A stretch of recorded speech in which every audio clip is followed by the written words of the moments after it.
System एक बार फिर जीत गया और लोकतंत्र फिर से हार गया। 9 सीटों के उपचुनाव में बीजेपी 6 सीटों पर जीती। जयंत चौधरी की आरएलडी 1 सीट पर, सपा करहल और सीसामऊ में जीती। लेकिन क्या सपा सही में हारी है या उसे हराया गया है?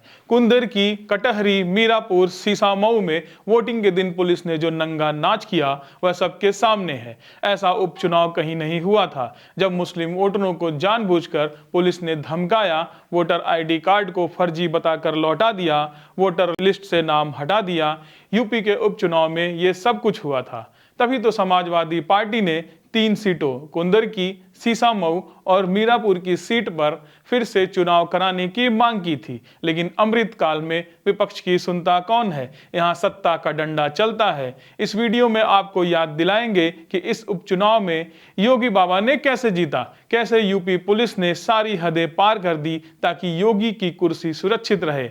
आप देख रहे हैं द नेक्स्ट पोस्ट। मैं हूं ब्रिजेंद्र कुमार। मोदी विदेश जाते हैं, नगाड़ा बजाते हैं कि भारत मदर ऑफ डेमोक्रेसी है, लेकिन इस डेमोक्रेसी की पोल खुल गई है।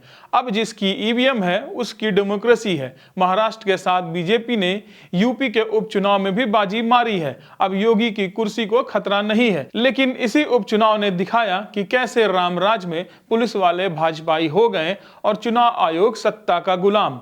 सिस्टम नंगा हो गया है और लोकतंत्र का पर्व वोटरों पर बंदूक तान कर मनाया गया। यूपी के उपचुनाव का रिजल्ट भले ही भाजपा के पक्ष में हो, लेकिन नतीजों के बाद चुनाव आयोग सवालों के घेरे में है। 9 सीटों के उपचुनाव में यूपी पुलिस ने योगी के लिए जमकर बैटिंग की। दरोगा जी प्रमोशन के लिए मुसलमानों को धकियाते नजर आए।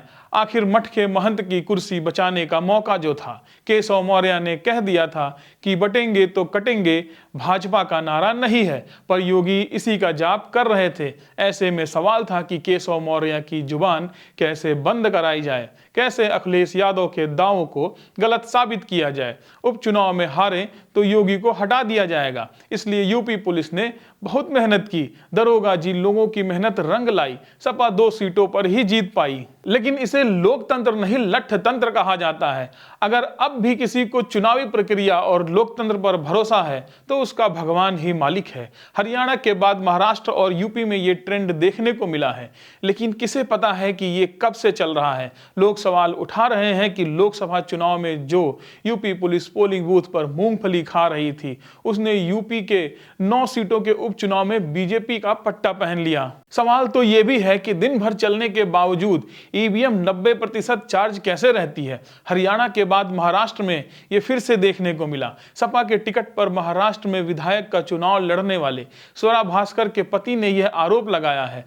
तो क्या ऐसा यूपी में नहीं हुआ होगा? सवाल है और सवाल पूछे जाएंगे। हम तो चाहते हैं कि चुनाव आयोग दिन भर चलने के बावजूद 90% चार्ज रहने वाली बैटरी का सीक्रेट सबको बता दे, ताकि मोबाइल को बार बार चार्ज करने से हम बच सके। कई दिनों तक बैटरी बस चलती रहे, लेकिन चुनाव आयोग है कि बता ही नहीं रहा है। यूपी चुनाव से ही हमें पता चला कि पुलिस वालों और भाजपा कार्यकर्ताओं में कोई अंतर नहीं रह गया है।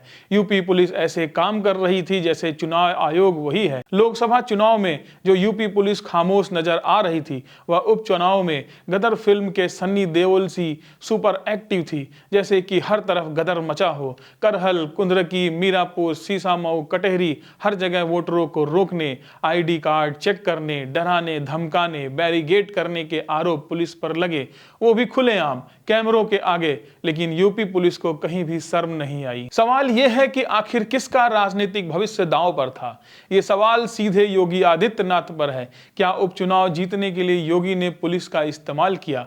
नतीजा देखने के बाद तो कोई भी इनकार नहीं करेगा। सवाल यह भी है कि क्या मुसलमानों को वोट देने से नहीं रोका गया होता तो क्या यूपी उपचुनाव का फैसला अलग होता? कहा नहीं जा सकता, लेकिन लोकतंत्र का तकाजा है कि चुनाव निष्पक्ष हो, सबको वोट डालने का अधिकार मिले और काउंटिंग भी सही हो। यूपी चुनाव में ऐसा कुछ देखने को नहीं मिला। सीसामऊ से लेकर मीरापुर तक मुस्लिम वोटरों को अपने वोट का इस्तेमाल करने से रोका गया। भूलिए मत कि सीसामऊ सीट पर उपचुनाव में वोटिंग हो रही थी और उसी कानपुर में आवेश अविनाश ने भंडारे का आयोजन किया था।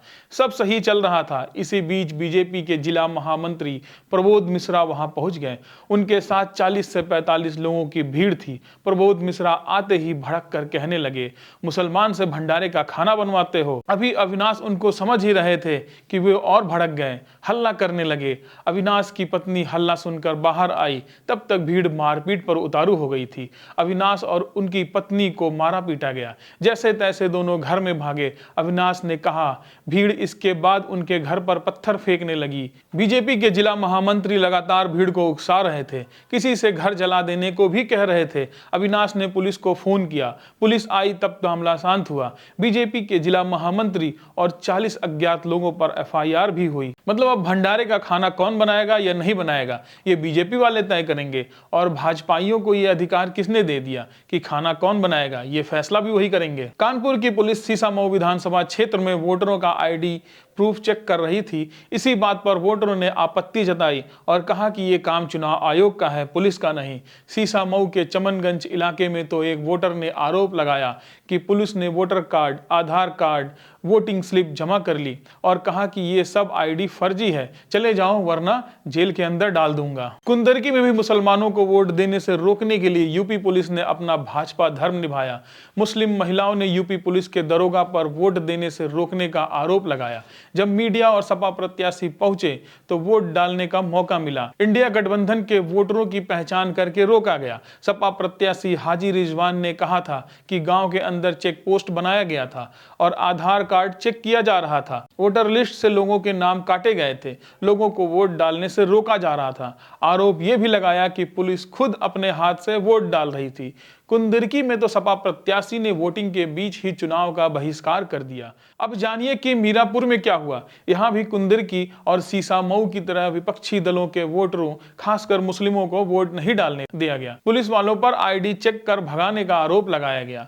वोटरों में इतना भय पैदा कर दिया गया कि वो वोट डालने ही ना जा पाए। ये सब चुनाव अधिकारियों के बिना नहीं हो सकता। इस गुंडागर्दी में चुनाव आयोग भी शामिल रहा होगा, जो अपनी आंखों के सामने वोटरों को पिटता देख रहा था। मीरापुर में माहौल बिगड़ा तो भीड़ ने ककरौली में पोलिंग बूथ के बाहर पुलिस पर पथराव कर दिया। पूर्वांचल में मिर्जापुर की मझवा सीट पर सपा प्रत्याशी ज्योति बिंद ने चुनाव आयोग को पत्र लिखा, मतदाताओं को डराने और धमकाने का आरोप लगाया। अंबेडकर नगर की कटहरी सीट पर भी महिलाओं ने पुलिस पर आतंक फैलाने का आरोप लगाया। ये भी इसी उपचुनाव में हुआ कि अखिलेश यादव ने ओपन प्रेस कॉन्फ्रेंस में पुलिस वालों पर भाजपा का साथ देने का आरोप लगाया।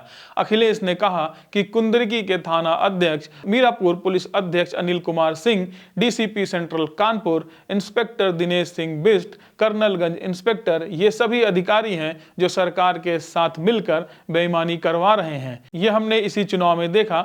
इससे पता चलता है कि उपचुनाव में व्यवस्था का कैसे इस्तेमाल किया गया। मीरापुर के ककरौली थाना क्षेत्र के एसएचओ राजीव शर्मा का तो वीडियो ही वायरल हो गया, जिसमें वो महिलाओं के सामने बंदूक ताने नजर आ रहे हैं, जैसे रिवॉल्वर से उन्हें धमका रहे हों। महाराष्ट्र हो या यूपी, हर जगह सत्ता अपने हिसाब से सिस्टम का इस्तेमाल करती है। चुनाव आयोग का करती है, पुलिस का भी करती है और अधिकारियों का भी करती है। और फिर रिजल्ट वाले दिन भाजपा के पेरोल पर काम करने वाले टीवी पर गिनाने लगते हैं कि देखिए जनता कितनी खुश है, बीजेपी फिर जीत गई, बढ़ती महंगाई और नफरत का डोज। और फिर गिनाने लगते हैं कि किसका वोट घट गया, कौन हार गया, किसका वोट बढ़ गया, कौन जीत गया। उसके पहले जो गेम हुआ उसकी बात कोई नहीं करेगा। पुलिस प्रशासन का दुरुपयोग हुआ तो उसकी बात कौन करेगा। चुनाव आयोग अब वोटिंग का डाटा नहीं, परसेंटेज जारी करता है ताकि सब कुछ सही साबित कर दिया जाए। फिर होता रहेगा एक्शन पे एक्शन। यूपी में पुलिस के भाजपा ज्वाइन कर लेने पर जब हल्ला मचा तो चुनाव आयोग हरकत में आया। अखिलेश यादव की शिकायत पर 9 पुलिस वालों को सस्पेंड कर दिया गया, लेकिन इससे परिणाम तो नहीं बदला ना। पुलिस वालों को सस्पेंड कर देने से किसे फायदा हुआ। अब योगी उन्हीं पुलिस वालों को बहाल कर देंगे, हो सकता है प्रमोशन भी मिले। चुनाव आयोग अब सवालों के घेरे में है। यूपी उपचुनाव में जीतने के लिए बीजेपी ने सत्ता का दुरुपयोग किया, ये किसी से नहीं छिपा। देश की 20% आबादी को वोट नहीं डालने दिया जा रहा और पिछले 10 साल में एक नहीं अनेकों बार हुआ है ये।